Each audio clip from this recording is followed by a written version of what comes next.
Thank you for listening to the Following Films podcast. In this episode, I'm honored to have Chazz Palminteri, the legendary actor, writer, and director, joining us to talk about his iconic one-man stage show, A Bronx Tale, which was later adapted into a beloved film directed by Robert Deniro. Chazz shares the journey of bringing his deeply personal story to the big screen, and reflects on the lasting impact of the film on his career. Bronx Tale One-Man Show will be in theaters nationwide and available on demand starting January 28th. Don't miss the chance to experience Chazz's powerful solo performance in a whole new way. So whether you're a longtime fan or discovering A Bronx Tale for the first time, this episode is filled with valuable insights and stories from one of Hollywood's most respected talents. Subscribe, rate, and stay up to date with the Following Films podcast for more exclusive interviews with the people behind some of your favorite films. Hope you enjoy the show. Thanks. All right, pretty good. Good. I'm in Tucson, Arizona, actually. I was really excited for this opportunity to chat with you about this because I had the chance to see you perform A Bronx Tale about 15 years ago. I think you did it at Centennial Hall, something maybe it was about that. I think it was in that neighborhood. Me and my wife went. It was one of our first dates, actually. And now 2 kids later, I found one of the great ones. And That's what happens. When I was least expecting it, so I wasn't expecting it to happen in my mid 30s, but yeah, it worked out. So thank you for taking time to do this, man. I have lived with this story, not nearly as long as you, obviously, but it's been a part of my life for so long now. And it's something that every time I revisit it, I find something new to get out of this. And by telling this highly specific story about your personal experience, about a neighborhood that I could not have been further removed from, you've made something that's utterly universal. And I feel really that a lot of people can project themselves into this. Yeah, I mean, it's very true, Chris. That's why it works so well in Japan and Saudi Arabia. I mean, why do they love this thing? I mean, I say to myself, how could that be? But everyone, everywhere, all over the world loves this film, one-man show. I mean, I've done the one-man show all over the country. And when I first did it, people say, well, I don't know if it's going to translate out of the East Coast. No, it does. Texas, Arizona, everywhere. It's a big hit. Well, it's this idea. I think we all have complicated relationships with our fathers and the father figures that we have in our lives. And I think everybody can relate to that on some level. And we all have a moment where we grow up too young. You're never ready for it. And it always happens in different ways. But I think everybody has that moment of when the veil is lifted and you see the ugly reality of the world you live in. And then you find the beauty in it. And I think you're telling a story about both those things. Absolutely, without a doubt. How as young boys we have to go through some drama, some suffering. I mean, human beings are funny. They don't want to suffer, but the only way you really learn in life is through suffering. It's like it gets down to the basic. If you tell your son he wants this chocolate cake and when he has dinner and you say to him, all right, here, all right, you could have this too. All right, you're not helping him, you're hurting him. You have to learn how to suffer a little bit and have discipline. That's very, very important. Oh, yeah, no, you don't have kids to have a best friend. As a father of 2 boys, it's my role to teach them discipline, to teach them, I want to have empathetic human beings that are going to be, productive members of society at some point. I just want to raise people that aren't assholes, I guess, more than anything. But I want them to be able to stand up on their own. My God, that's so true, Christopher. I just said on the podcast previous to this, there's a book called How to Raise a Moral Child. And you should read it. It's a wonderful book by Robert Coles. He's one of the prominent child psychologists. He wrote this book, and he dedicated a chapter to Bronx Tale, like 5 or 6 pages. And he talks about that it's more important to raise a moral child than it is to raise a child that goes to Harvard who's not a moral child. Yes.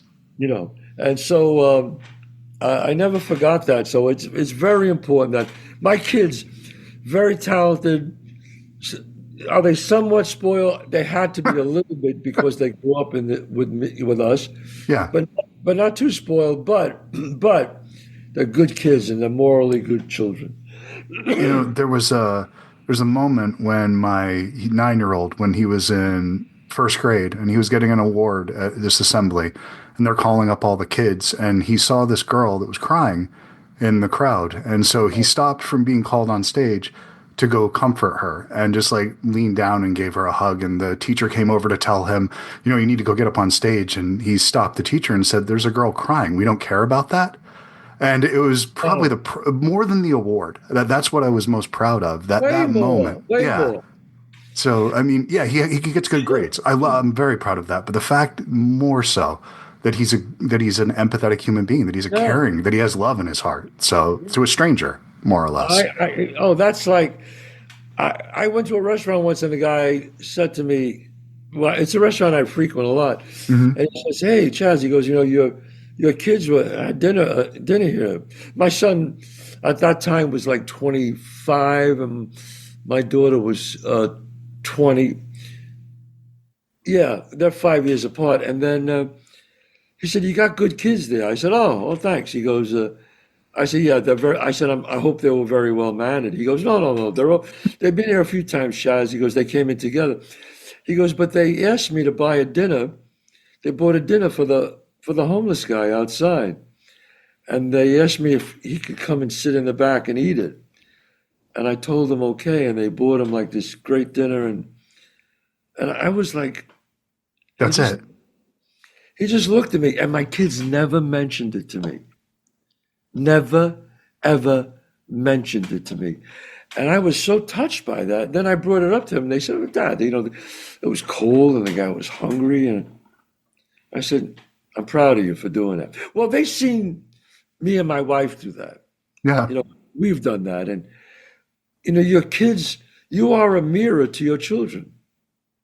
People always tell me, what do you do to be a good father when they were having children, when they were about to have kids? And I say, just be good to your wife and be a good person because they'll be what you are.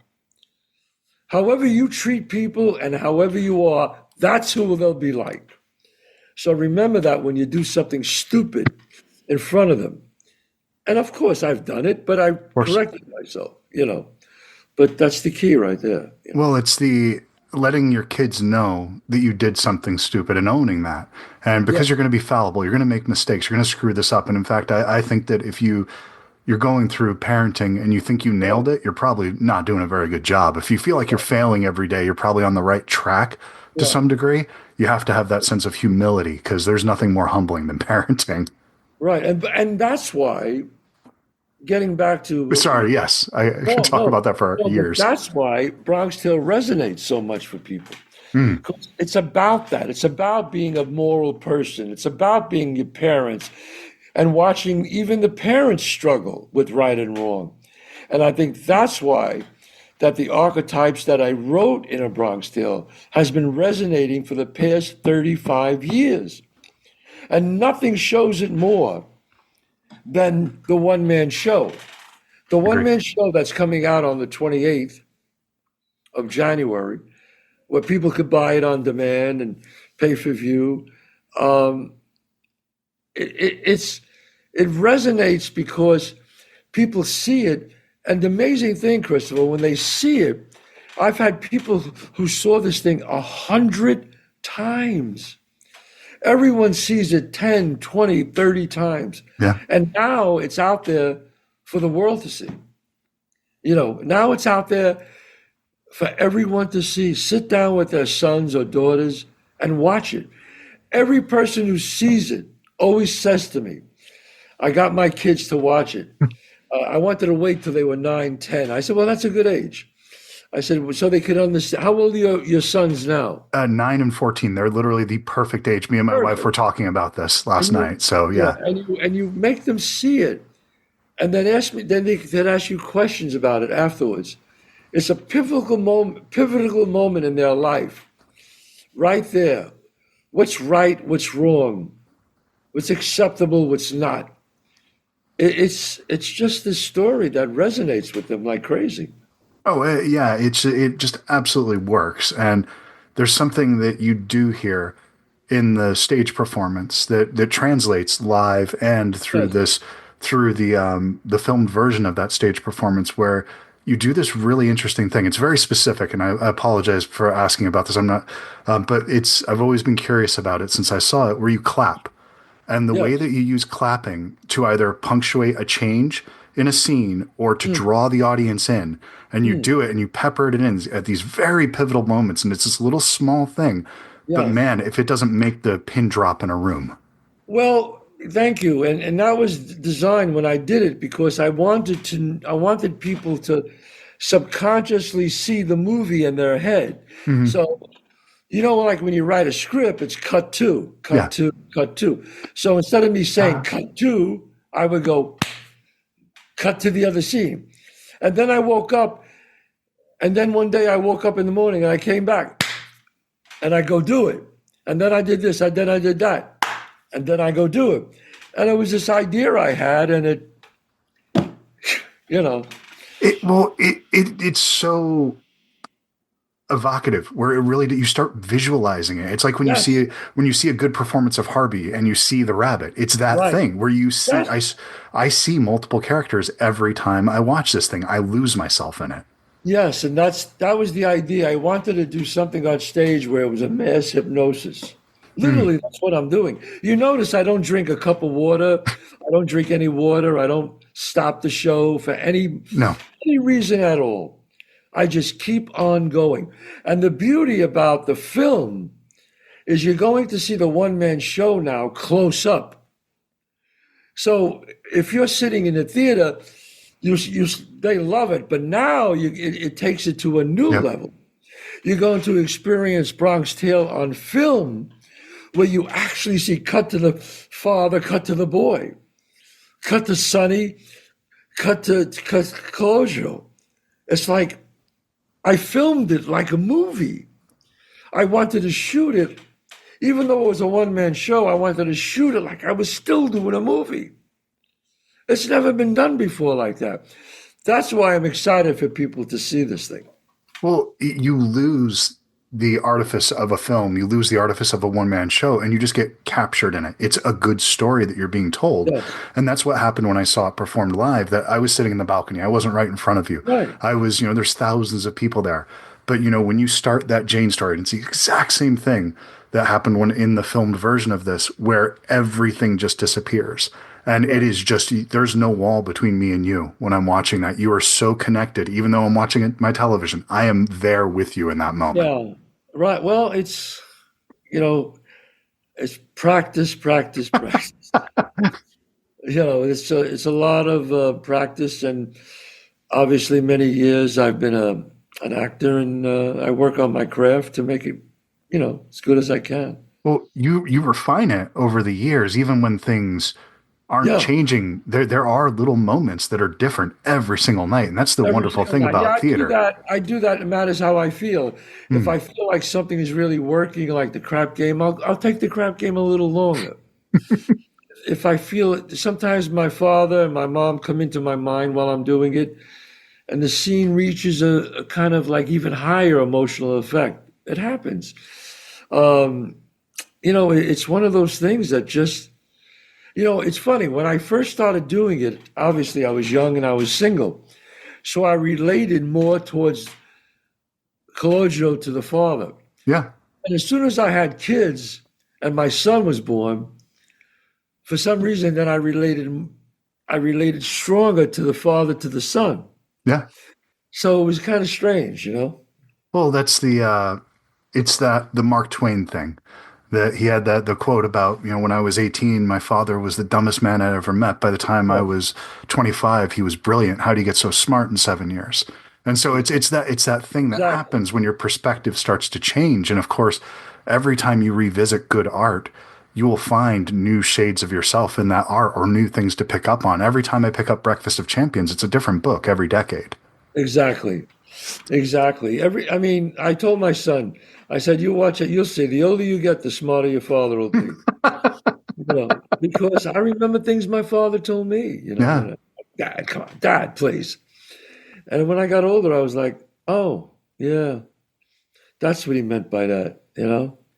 It's it's there. It's that foundational stuff that you're able to lean on as you age that you can look back on and say, oh, there was this thing that was trying to be done that he was Yeah, trying to impart on me. And, my dad came from a generation of men that didn't really express themselves very well. They were never right, given that. And so it's just, I have a much better tool set because he tried. He was starting that. He was starting right, that bridge. And now I can do better. And my kids will do much better than I ever did. right. So at least that's Yes. the hope. And my father was like that too. My father was very, like the amazing thing is that my dad always tried to tell me things, and I was always like, "Oh, Dad, you're older, you don't understand." And it's it's different now. I think of him fondly, and I miss him, and I miss my mom. And like I said, my father was a mirror of a great life. I wasn't as I don't remember like playing on the floor with my father, hugging and running around. They were Yeah. different back then. But I knew he loved me, and he told me he did. Uh, it was just different. And I loved them, and I loved them, and I did everything for them, just like my sisters did. And my mother died at 97, my father was 91, and they saw all my success, and they had a great life. How do you keep up the energy to do this? Because watching you do this, it's a marathon. By Yes. the time you get to the end of this, you look so composed and put together. But I mean, like you No, said, you're not taking a break in this damn thing, man. no. Well, obviously, I'm in my 70s, and Yeah. um, you have to work out. You have to eat right. I constantly eat right. I try not to eat a lot. I keep my weight down, and I work out 6 days a week. I do. I work out with weights Monday and Tuesday. I split the body part, push day, pull day. Hmm. Wednesday, I box 12 rounds of boxing, 2-minute rounds, not three, 2-minute rounds. Thursday and Friday, I repeat again with the weights. Saturday, I do the 12 rounds again. So Sunday, a day of rest. But Do you that's, do you you have, think that that helps keep you mentally agile as well? oh, yeah. Look, if you don't use it, you lose it. You have Yeah. to work out. You have to take care of yourself. There's no secret. I mean, I go into the red light. I do red light therapy in the morning. Then after my workout, I jump into my infrared sauna. I mean, this is discipline, man. Yeah. And then some of my friends who are my age, they can't go to a Yankee game because they can't walk up the steps or Ah, go up a ramp. And I go, hey, man, you gotta take care of yourself. Especially now, you're what? You're in your 50s now? I'm close. I'm right. That's right around the corner. I'm 48. I'll be 49 this year, so not Okay, far well, away. I figured that late for, the warranty runs out. It's starting to, yeah, I can feel it. I can Yeah, feel so it. so you have to work out, you have to exercise more, you have to eat right. I see my doctors regularly. You have to go, you have to look at, Italians, they don't want to, I don't want to go to doctor. I don't want to know anything. Well, you don't want to know anything. What do you mean you don't want to know anything? No, I want to know things. I mean, you got to take care of yourself, you know? Of You course. got, Well, I know we're almost at time here, but I'm so excited that people get to experience this thing that I got to re-experience from 15 years ago, and yeah, that I think you've made something that is going to live on. That there's a yeah, story here that you've captured here that'll be, when neither one of us are here, I think people will go back to revisit the story because this is one that despite being 65 years old, the story at this point it still holds up as if it's as salient today as it ever was. yeah, 35 years. That's, 35. No, I meant to the time, to 1960, to the oh, going, yes, yes. you think of the time period of when this started. Yeah. 89, I think, is when you rolled this out. But, Yeah, I rolled it the, out. Yeah, but it happened in 1960. yeah, 60 to 68, something like that range. So Wow. that's a It's, lifetime, multiple lifetimes ago at this point. And it is something that still speaks to the exact experience that we go through today that's because, why, that's exactly why I put it on film because I said, okay, I'm getting older now. I'm still in great shape. If I'm going to do it, I actually put up all the money for the movie myself, and I said I want to put this for generations, for the world to see. This is my legacy. It's the only time ever that a man wrote the one-man show on Broadway, started it. He wrote the musical on Broadway, started it. He wrote the movie on stage, started it. Now he's putting the bookend, is the final chapter, is the one-man show film, and started it. So I'm very proud of this whole legacy with this. You really should be, because it's I don't know if you're a music guy or not, but obviously you are. But there's jazz, and you have these sort of interpretations of a theme, and that's what this feels like to me. Where you have this theme that just could be reinterpreted so many times. You could tell your story through so many lenses, and I think that's why it works as a musical, as a one-man show, as a film, and each one of them actually inform each other. They're in conversation as opposed to, if that makes sense. Okay. Very, very intuitive a question. Very intuitive remark. Each one enhances the other in a different way. It works. Yeah. It just flat out does. Sometimes these things happen. And sometimes you write lightning in a bottle and that's it.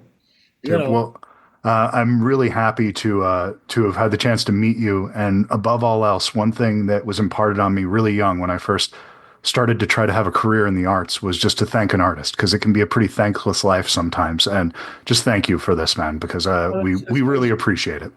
Thank you so much. And tell your fans and the people out there to watch it on pay. It'll be, get your children, watch it. It'll be a night. It's not a gangster movie. It's a family movie. It is. I always tell people that. It's not Goodfellas. Goodfellas is one of the great movies of all time, but this is not that.